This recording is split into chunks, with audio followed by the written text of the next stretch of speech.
एक तालाब था।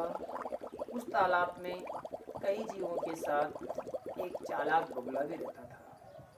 बगुला बहुत चतुर था। धीरे धीरे वह बूढ़ा हो चला। अब शिकार करने में वह असमर्थ था। बगुले ने एक योजना बनाई और अपने मन में एक षड्यंत्र का उपाय सोचा। अपनी योजना के अनुसार एक दिन वह तालाब के किनारे आंखों में आंसू भरकर लंबी लंबी सांसें खींचकर रोने लगा।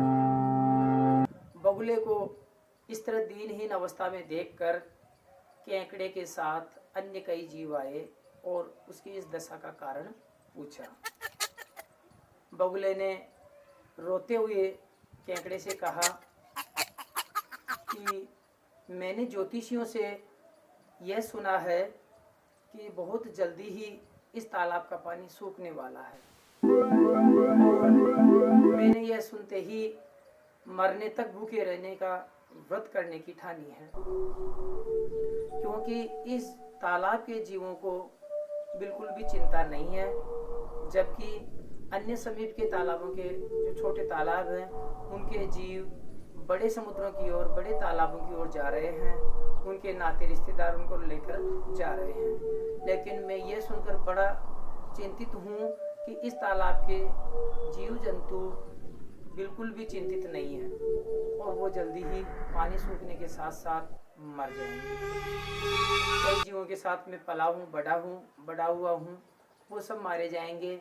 ये सोचकर मुझे बड़ा दुख होता है। ऐसा सुनते ही केकड़े सहित अन्य जीवों ने कहा, अरे मामा, अरे चाचा, अगर इस तालाब में मरने से अच्छा कोई उपाय हो तो वह हमें बताएं। तब बगुले ने कहा कि मैं बूढ़ा हो चला हूँ, किंतु एक एक जीव को मैं ऐसे स्थान पर, सुरक्षित स्थान पर ले जा सकता हूँ। समीप में ही एक बड़ा तालाब है, उसका पानी अगले 24 वर्षों तक वर्षा नहीं हो तब भी नहीं सूखेगा, ऐसा वह तालाब है।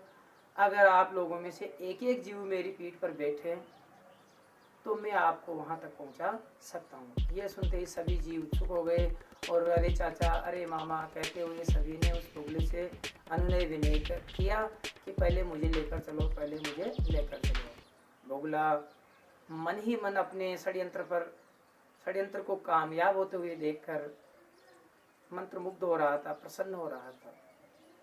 प्रतिदिन वह बगुला एक जीव को अपनी पीठ पर बिठाता, उड़ता और रास्ते में एक चट्टान थी, उस चट्टान पर जाता और उस जीव को पटक कर मार कर खा जाता और शाम के समय वापस पुनः तालाब पर आता और अन्य जीवों को मनगढ़ंत अच्छी अच्छी बातें बताता, दिन भर की दिनचर्या के बारे में बताता। ऐसा क्रम चलता रहा। धीरे धीरे एक दिन केकड़ा बगुले के पास आया और बोला, अरे मामा, आज मेरी बारी है, आप मुझे उस तालाब पर लेकर चलोगे। आपने भी वादा किया था कि आप मुझे वहाँ तक पहुँचाओगे, लेकिन आज दिन तक आपने मेरे को वो तालाब नहीं दिखाया। बगुला सुन करके मन में सोचा कि प्रतिदिन मैं मछलियों को खा खा के परेशान हो गया हूँ, आज क्यों न केकड़े का स्वाद चखता हूँ। तब केकड़े को कहा बगुले ने कि मेरी पीठ पे बैठो, आज मैं तुम्हें वहाँ छोड़ देता हूँ। केकड़ा चौकन्ना होकर बगुले की पीठ पर बैठ गया। बगुला उड़ता गया। जो ही चट्टान समीप आई, केकड़े को वह चट्टान दिखी। उस चट्टान पर मछलियों की हड्डियां पड़ी हुई दिखी, जो पहले वाली मृत मछलियां थी उनकी, और दूर दूर तक कोई तालाब दिखाई नहीं दिया। केकड़े को शक हुआ। केकड़े ने बगुले से कहा कि मामा, वो तालाब अब कितनी दूर बचा है। तब बगुले ने सोचा, अब ये मेरी पीठ से केकड़ा कहीं नहीं जा सकता है, अब मैं इसको सच बता ही देता हूँ। तब बगुले ने कहा, अरे ये तो मेरा धंधा है, मेरा कर्म है, ये मेरा धर्म है। मैं ऐसे ही रोज़ जानवरों को यहाँ लाता हूँ और इस चट्टान पे गिरा कर मारता हूँ और खाता हूँ। तू भी अपने भगवान को याद कर, अब तेरी मृत्यु समीप है। ऐसा सुनते ही केकड़ा पहले से चौकन्ना था।